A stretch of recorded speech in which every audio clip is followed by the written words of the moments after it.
कहानी की शुरुआत होती है यामागुची कुमिको नाम की एक सीधी सादी लड़की से जो प्लेन में ट्रेवल कर रही थी। फिलहाल वो अपनी स्कूल ट्रिप से लौट रही थी, तब अचानक कुछ लोग हाथों में हथियार लिए प्लेन को हाईजैक कर लेते हैं। तब लोग डर के मारे सहम गए और बच्चे रोने लगे।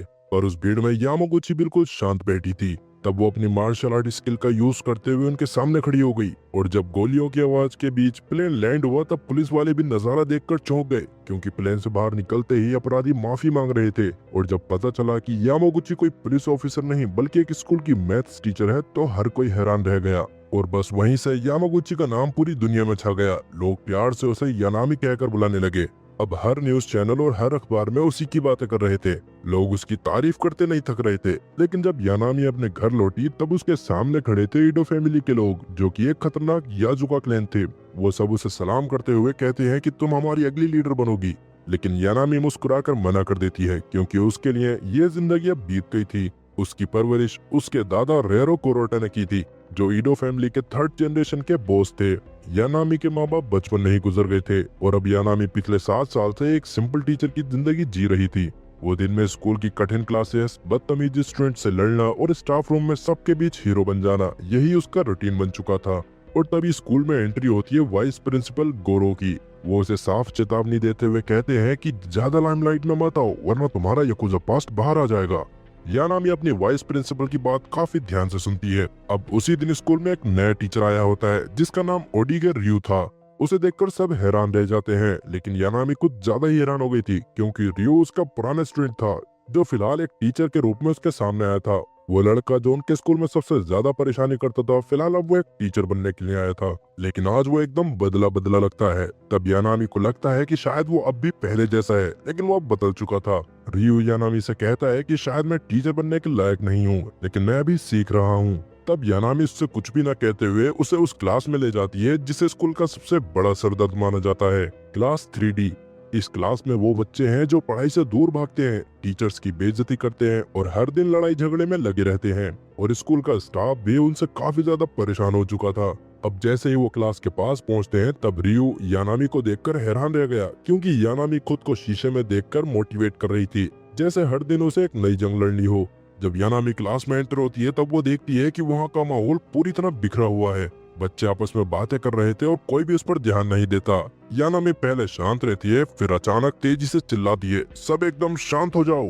तभी एक लड़का यानामी की तरफ टेनिस बॉल फेंकता है, लेकिन यानामी बिना घबराए उस बॉल को अपनी तरफ आने देती है और पास आते ही वो झुक गई, जिसके बाद वो उसी बॉल को एकदम परफेक्ट एम के साथ उसी लड़के की तरफ वापस फेंक देती है, जो देखने के बाद पूरी क्लास का ध्यान अब उसकी तरफ चला गया। तब यानामी रियू का इंटरव्यू करवाती है और उन्हें बताती है कि ये मेरा नया असिस्टेंट है। लेकिन उस क्लास के बच्चे तो किसी को इम्पोर्टेंस ही नहीं देते थे।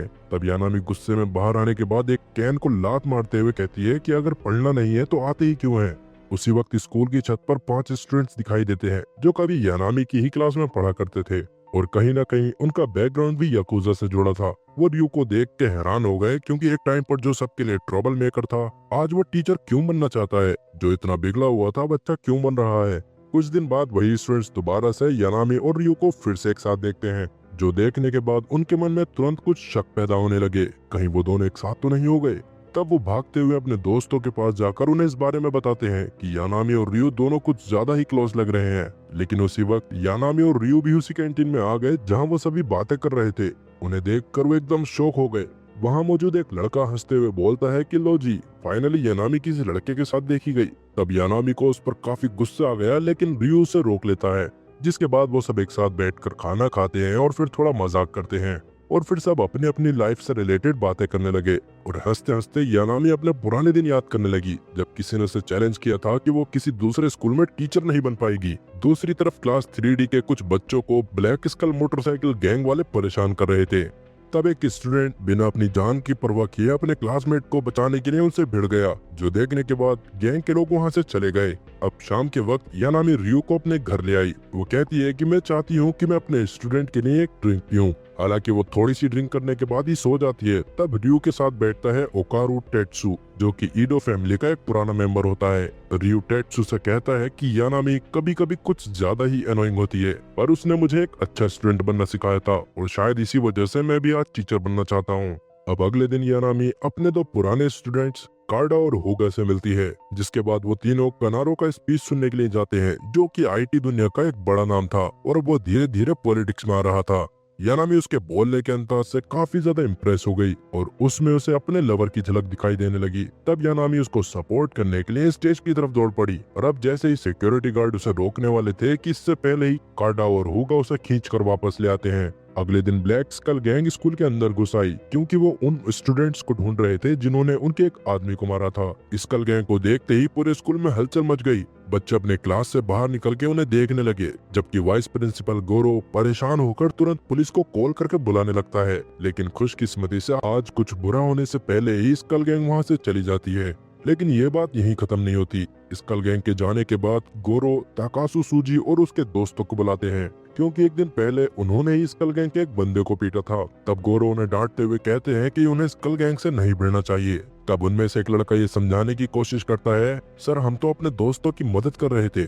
लेकिन गोरो उसकी बात नहीं सुनता। तब यानामी आगे बढ़ते हुए कहती है कि ये मेरे स्टूडेंट्स हैं और ये झूठ नहीं बोल रहे हैं। हालांकि गोरो अपनी जिद पर अड़े रहता है और गुस्से में उससे कह देता है कि शायद तुम्हें टीचिंग छोड़ देनी चाहिए। उस दौरान जब स्टूडेंट्स यानामी को उनकी साइड लेते हुए देखते हैं तब वो हैरान रह गए, क्योंकि यानामी कभी भी अपने स्टूडेंट्स को अकेला छोड़ने वाली टीचर नहीं थी और वो अपनी जॉब की परवाह किए बिना उन स्टूडेंट्स की रक्षा करने के लिए हमेशा से तैयार रहती थी। उसकी ये वफादारी देखकर ताकासु सूजी और उसके दोस्तों के दिल में यानामी के लिए इज्जत और भी ज्यादा बढ़ जाती है।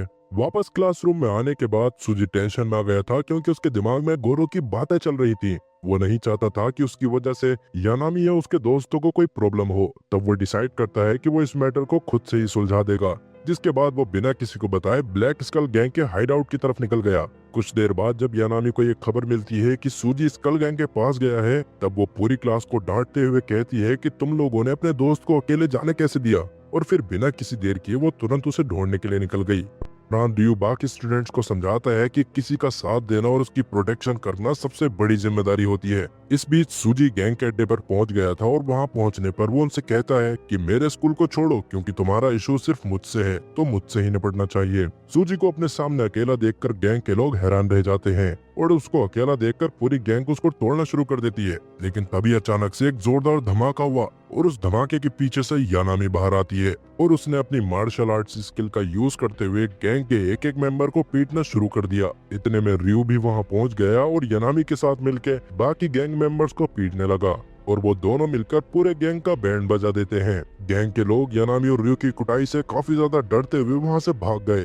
थोड़ी देर बाद सूजी के दोस्त भी वहां पहुंच गए और देखते हैं कि सूजी की काफी बुरी तरह से धुलाई हो रखी थी। उस दौरान यानामी हल्की सी मुस्कान के साथ अलविदा कहते हुए वहां से जाने लगी। अब अगले दिन यानामी जब स्कूल में आती है तब क्लास 3D के कुछ बच्चे उसे प्रॉपरली विश करते हैं, जो देखने के बाद यानामी काफी खुश हो गई। हालांकि एक छोटी सी रिस्पेक्ट थी, लेकिन यानामी के लिए ये मोमेंट प्राइसलेस होता है। तब यानामी अपने ख्यालों में खो जाती है और सोचने लगती है कि अगर क्लास 3D के सभी बच्चे हमेशा अच्छे होते तो क्या मैं उनसे इतना कनेक्ट कर पाती। तभी सूजी उसके पास आकर उसे स्टाफ रूम में होने वाली मीटिंग के बारे में इन्फॉर्म करता है। तब एकदम से उसे याद आता है, अरे मैंने एक जरूरी मीटिंग मिस कर दी। वो तुरंत अपने ख्यालों से बाहर निकलते हुए टीचर्स लॉन्च की तरफ भागती है। इधर उस मीटिंग में 2 पुलिस ऑफिसर्स भी आए हुए थे। वो उन्हें एक स्टूडेंट रेन के बारे में बताते हैं, जो पहले एडो हाई स्कूल का स्टूडेंट था, लेकिन कुछ दिन पहले वो इलीगल ड्रग सप्लाई करते हुए पकड़ा गया है।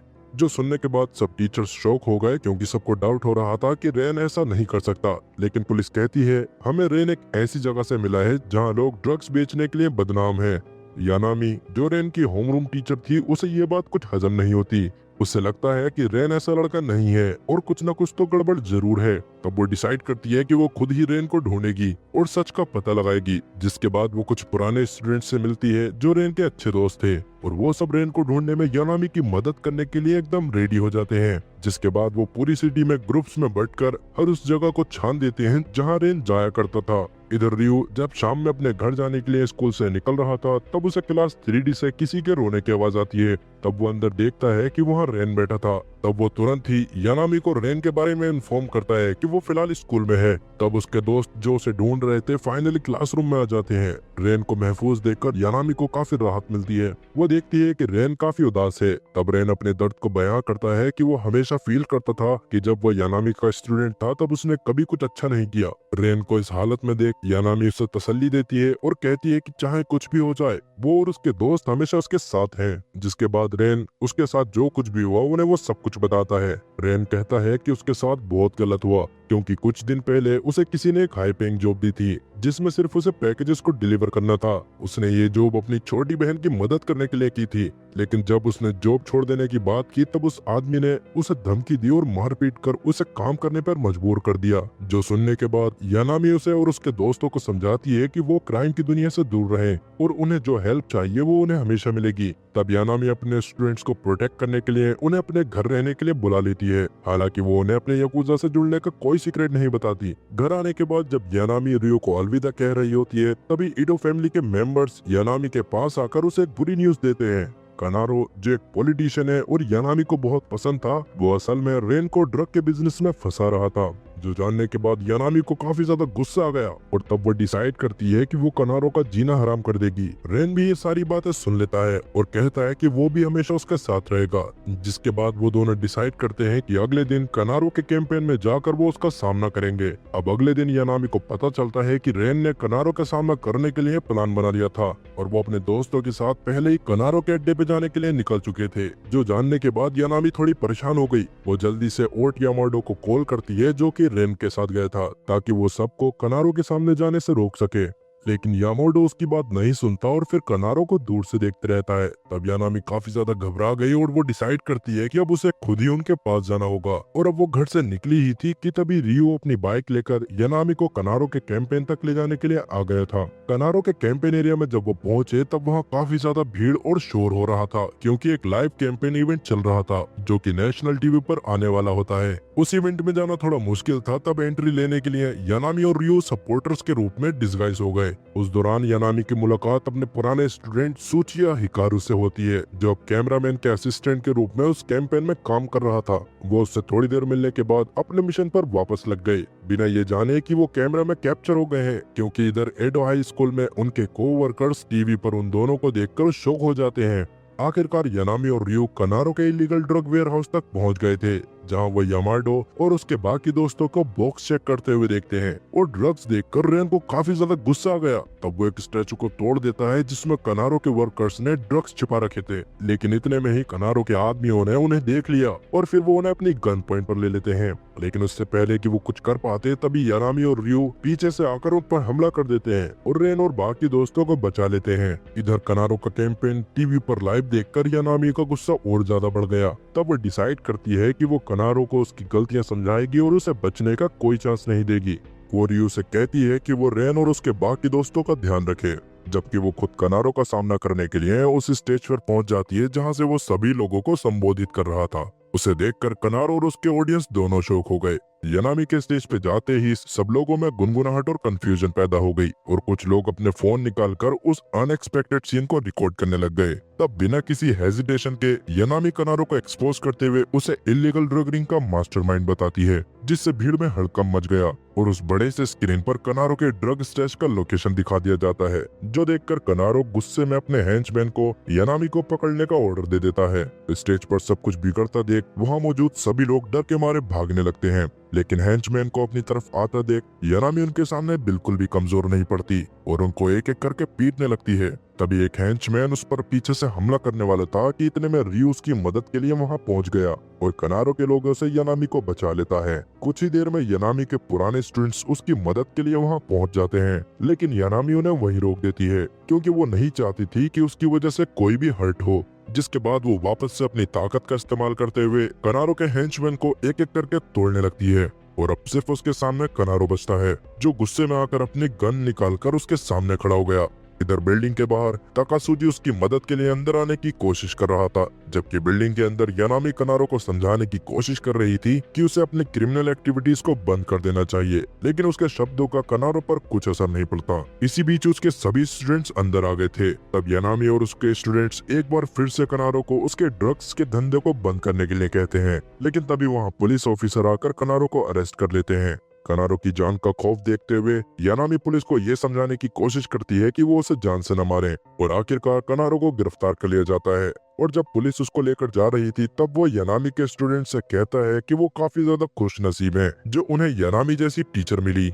जिसके बाद आंखों में आंसू लिए यानामी अपने स्टूडेंट्स का शुक्रिया अदा करती है जो हमेशा उसके साथ खड़े रहे। कुछ दिन बाद स्कूल जाते वक्त यानामी अपने कुछ पुराने स्टूडेंट से मिलती है जो अपने करियर में काफी ज्यादा सक्सेसफुल हो गए थे।